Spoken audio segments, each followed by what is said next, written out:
Assalamualaikum warahmatullahi wabarakatuh. Rabbi sholli sholli wa yassirli amri wahlul 'uqdatam min lisani yafqahu qawli. Alhamdulillah anak-anak, hari ini kita bertemu kembali di pembelajaran tematik. Kali ini tematiknya akan membahas tentang pembelajaran keempat, kelima, dan keenam. Akan ibu rangkum hal-hal yang pentingnya di subtema 2 ya, tema 6. Nah, sebelumnya silahkan dipersiapkan alat tulisnya ataupun buku paketnya, silahkan dibuka mulai halaman 89.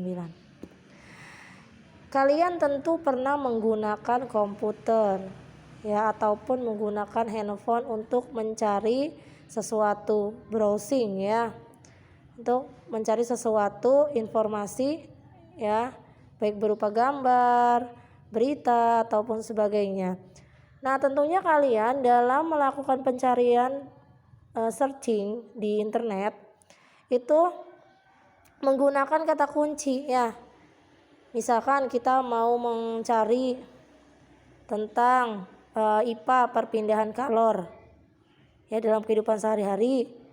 Kita tinggal cari di mesin pencari seperti Google, Yahoo ya, Bing, Baidu dan sebagainya. Maka tinggal diklik, itu akan memunculkan isi-isi materinya ya.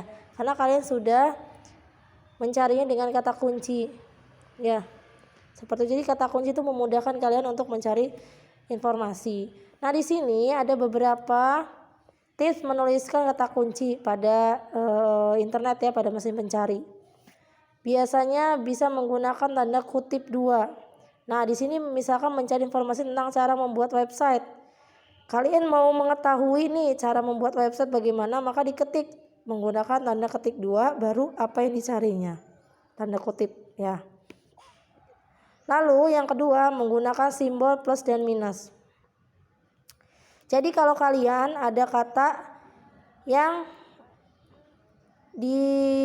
tidak dikehendaki ada di dalam pencarian, misalkan mau mencari website selain judulnya ini PHP, maka diketik saja tanda positif, ini yang dicarinya ya.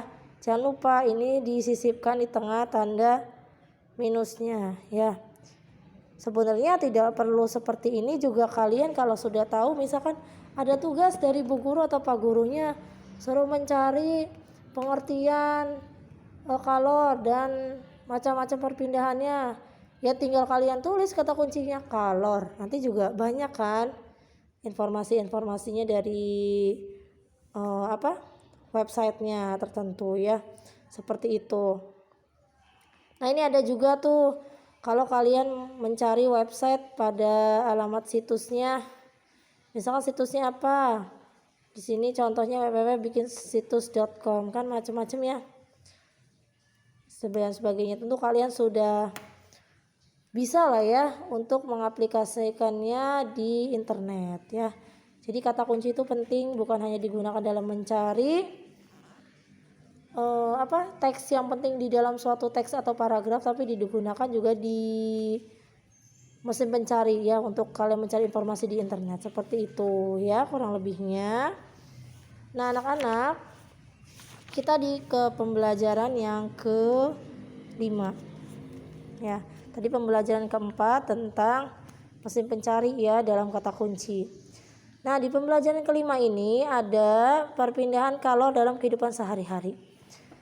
Kalian sudah membahas tentang perpindahan kalor itu ada 3, baik secara konduksi, secara radiasi, ataupun konveksi. Kali ini bagaimana penerapan dalam kehidupan sehari-hari yang tanpa kalian sadar itu juga ternyata kalian itu sudah mengaplikasikan perpindahan panas atau kalor. Yang pertama di sini konduksi. Nah, konduksi ini perpindahan panasnya melalui zat perantara, tapi zat perantaranya tidak ikut pindah. Ya, adanya zat perantara tapi tidak ikut pindah. Nah, yang pertama memasak air menggunakan panci logam. Pernah kalian memasak air? Kalau bu guru sering, hampir tiap hari ya, masak air menggunakan panci logam. Nah, dari panci logam ini kan bahan yang dapat menghantarkan panas kan, panci logamnya. Nah, di sini Aliran panas dari api itu akan merambat melalui atom-atom di dalam logam.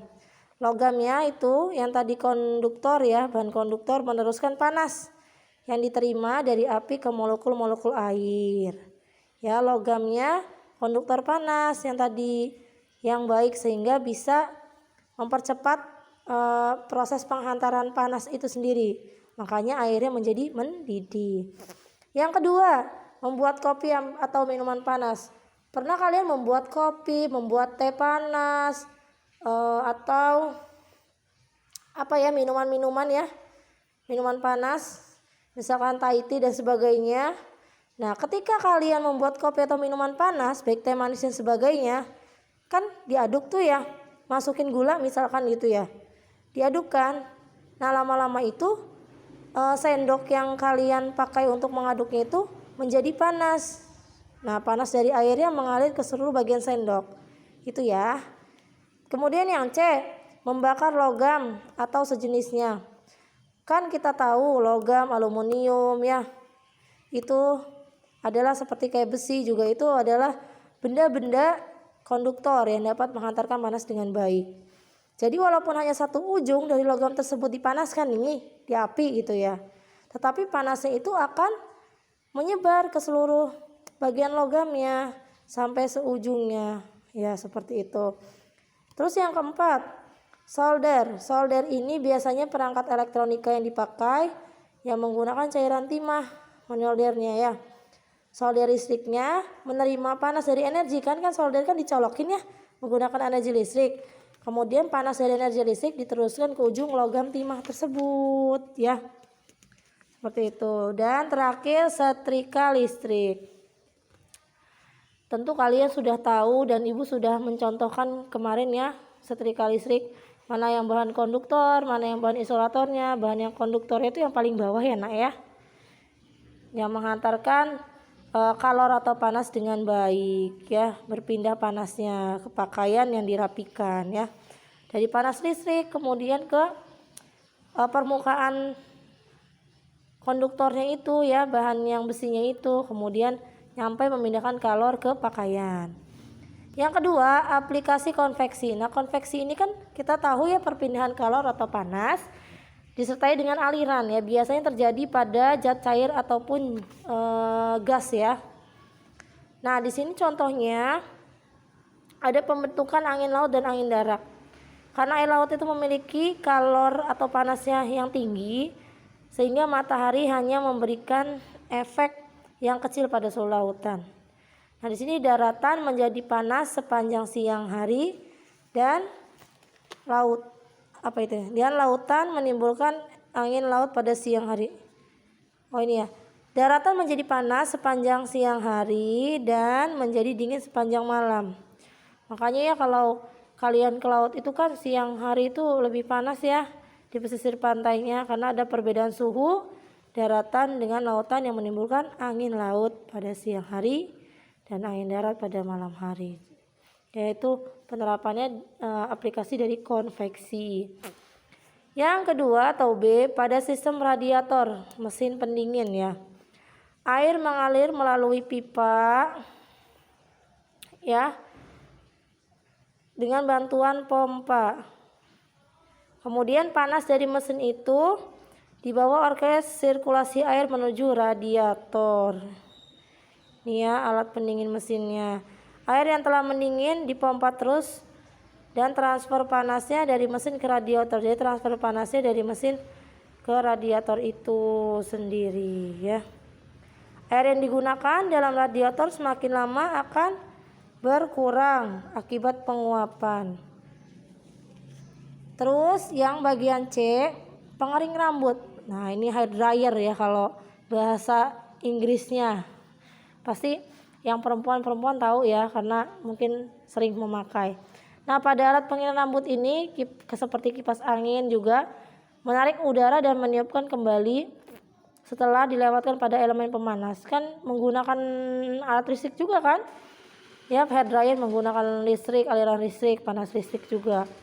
Ya, kipas angin juga seperti itu. Yang bagian ketiga, aplikasi radiasi. Kalau yang Kita tahu radiasi itu kan pancaran panas atau kalornya tidak ada perantara apapun, seperti kita menjemur pakaian, menjemur ikan asin, ya panas langsung radiasi dari matahari langsung. Nah, di sini ada contohnya juga oven gelombang mikro pada microwave ya, oven. Ya. Gelombang mikro didistribusikan, maksudnya disalurkan dari logam pada logam dinding oven. Ya. Lalu ada radiasi panas dari tungku perapian. Kalau yang di rumahnya ada tungku seperti ini, kayaknya di rumah-rumah kita jarang ya. Kalau api unggun tuh mungkin kan seringnya di Indonesia ya. Kita nih samanya kayak api unggun. Kalau misalkan kita duduk di dekat tungku perapian atau api unggun itu kan bisa menghangatkan diri kan. Nah, bisa kalornya bisa nyampe ke kita kan panasnya, itu kan tanpa adanya penghalang ya. Jadi langsung itu namanya panas radiasi. Terus yang ketiga dari bola lampu. Ketika tangan kita itu mendekatkan tangan ke bola lampu yang menyala, panas kan? Nah, itu akan mempengaruhi juga, namanya itu juga panas radiasi dari bola lampu, menunjukkan bahwa lampu dipindahkan secara radiasi. Makanya langsung terpancar panasnya ke kita ketika kita memegang lampu yang sedang menyala. Seperti itu ya anak-anak, itulah penerapan dari perpindahan kalor atau panas pada kehidupan sehari-hari. Yang terakhir, rangkuman materi terakhir dari pembelajaran ke-6 ini adalah tentang tanggung jawab terhadap negaranya. Kemarin kita sudah membahas tentang hak dan kewajiban sebagai warga negara. Warga negara yang baik itu adalah yang patuh ya dan melaksanakan kewajiban ya. Apa saja sudah dijelaskan kan, wajib mendapatkan pendidikan ya, pendidikan dasar.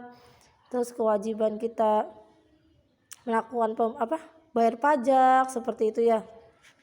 Hak mendapat pendidikan layak, hak untuk beragama ya, berkeyakinan seperti itu. Nah, di sini tanggung jawab warga terhadap negaranya.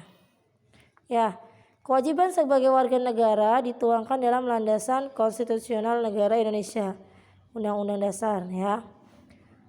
Nah, bentuk-bentuk sikap dan perilakunya yang seperti apa sih yang sebagai perwujudan tanggung jawab kita terhadap bangsa dan negara? Yang pertama, memahami dan mengamalkan Pancasila sebagai ideologi nasional dalam kehidupan sehari-hari. Ya, kita itu secara tidak langsung juga telah mengamalkan Pancasila kan. Contohnya sila pertama, ketuhanan yang Maha Esa. Kalian sudah menjalankan kewajiban seperti sholat ya, puasa Ramadan ya kan. Nah, itu hubungan kita dengan Tuhan kalian sudah laksanakan, berarti kalian juga sudah secara tidak langsung sudah mengamalkan Pancasila, yaitu sila pertama. Atau kalian yang di sekolah atau di rumahnya suka berbagi dengan tetangga ya, punya makanan dikasih, nah itu juga sudah mencerminkan Pancasila. Sila kedua ya, membantu teman yang sakit sedang kesusahan, sila kedua. Jadi warga negara yang baik salah satu cirinya pencerminannya mengamalkan Pancasila ya dalam kehidupan sehari-harinya. Yang kedua, menjaga dan memelihara nama baik bangsa dan negara. Ya, tidak menjelek-jelekan negara sendiri terhadap negara orang lain. Jadi harus menjaga dan memelihara nama baik negara kita ya, menjaga, tidak boleh mengolok-olok negaranya sendiri ya. Seperti itu. 3. Menjaga persatuan dan kesatuan bangsa, menghindari sikap perilaku yang diskriminatif. Ya, jadi hindari nih kita bully-bully sama teman, ngata-ngatain teman ya. Kan nanti bisa terpecah persatuannya, bisa tidak main lagi, itu nggak boleh. Sama saudara, sama teman, sama keluarga harus menjaga silaturahmi dengan baik, memperkokoh persatuan kesatuannya bareng-bareng ya, sama-sama. Nah, yang keempat, membina solidaritas sosial sesama warga negara Indonesia. Jadi kalau ada orang yang lain membutuhkan, kita harus berjiwa sosialnya ya. Jangan ada orang kesusahan malah diketawain, diupload sosmed tanpa membantu ataupun apa ya. Lebih baik dibantu, jangan direkam, apalagi diejek-ejek ya. Meningkatkan wawasan kebangsaan agar senantiasa terbina rasa kebangsaan, paham kebangsaan, semangat kebangsaan setiap diri warga negara. Nah, meningkatkan wawasan kebangsaan jadi kita tahu ya. Jangan ini mah ditanya Pancasila ada berapa, nggak tahu ya. Harus tahu ya. Ada 5 sila ya.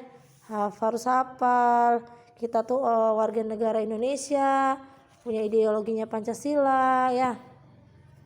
Seperti itu ya, wawasan-wawasan kebangsaan tentang Indonesia. Lagu Indonesia Raya harus hafal ya. Karena wawasan kebangsaan juga. Nah, di sini ada sebagai warga negara itu harus bertanggung jawab membangun kesadaran hidup. Nah, memahami Pancasila dan undang-undang. Yang penting Pancasilanya dulu deh. Sila 1 sampai 5, walaupun belum semuanya, setidaknya ada beberapa sila yang sudah kita amalkan di kehidupan sehari-hari. Ya, kurang lebihnya seperti itu. Mudah-mudahan kita semua menjadi pribadi yang tanggung jawab ya, yang menjalankan kewajiban bagi negara. Ya, minimal tidak saling berantem, saling memusuhi, tidak ya, saling mempererat persatuan dan kesatuan bangsa ya.